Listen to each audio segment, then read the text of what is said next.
வேகமா நடந்து வா. நடந்து வீட்டுல வேலை இல்லையா? சீக்கிரம் வா. வீட்டுல வேலை இல்லாத மாதிரி பதறாம வாரது. பைத்தியம் கீழே பார்த்து வர மாட்டியா? ஏதோ மந்திரிச்சு வச்சிருக்காங்க, அதை போட்டு முடிச்சுட்டு வர. திண்டுட்டே வர ரோட் நிட்டுக்க. என்ன ஏன்னு எதுவுமே கவனிக்கிறது இல்ல. வா, என்ன பின்னாடியே வரப்போகுது. வா. ஆமா, இந்த காலத்துல வராது. வா. அத்தா, நீ இப்ப பார்த்தாலும் இப்பதான் திண்டுட்டே வந்த. நீ என்ன திங்கிறதுக்கு ஆகிட்டு இருக்க? இந்த பாத்திரம் எல்லாம் விலைக்கு கழுவி வச்சுட்டு சாப்பாடு ஆக்கி மதியானத்துக்கு குழம்பு சோறு ஆக்கி வச்சுட்டு நீ வெளிக்கிழமை வீடெல்லாம் தொடச்சு விட்டுட்டு நான் போய் எனக்கு ரொம்ப உடம்பு என்னமோ டயர்டா இருக்கு. நான் போய் பத்து தூங்கி எந்திரிக்கிறேன். அது சாமி பண்றதுக்கு ஹெல்ப் பண்ணியா? என்ன எல்லா வேலையும் நானே பண்ணுமாத்த? ஆமா, இவங்க கூட தான் நானும் கிடைக்க வந்தாலும் என்னைய மட்டும் வேலை வாங்குறாங்க. எனக்கு மட்டும் டயர்டாவே இருக்காதா? நான் மட்டும் வீட்டு வேலையும் செய்யணும், வெளியிலும் போயிட்டு வரணும், ஏதாவது பண்ணணும். பின்னாடியே வரப்போகுது. வா. ஐடியா.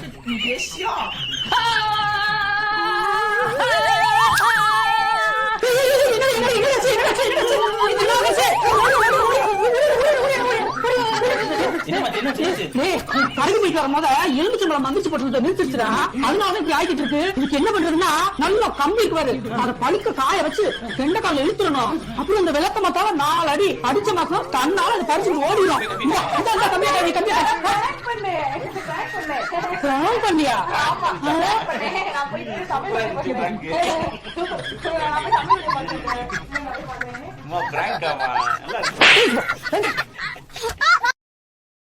Download ShareChat.